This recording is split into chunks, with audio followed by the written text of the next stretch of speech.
Sus! Ito na po yung ating nakuha po galing po sa gilid po ng kalsada, no?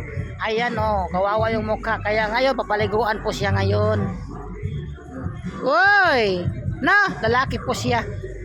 Kaya sama po natin yan bukas sa pag-rescue sa 9 puppies. Maraming salamat po. Hanggang dito lang po ang ating video. So ito na po yung aso po na na sobrang dongis kagabi. Ayan po, yan po ang totoo po niyang kulay. Oh, sobrang puti na po niya. Oh, kagabi sobrang dumi po niya para po siyang basahan.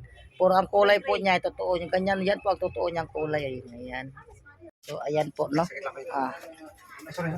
Yan po ang kanyang totoong kulay.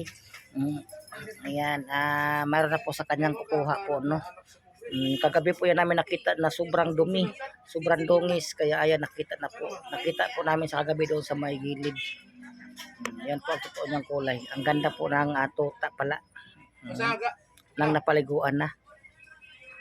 Dito lang po yan sa may Paho, Caloocan City, sa harap po ng paaralan. God bless po.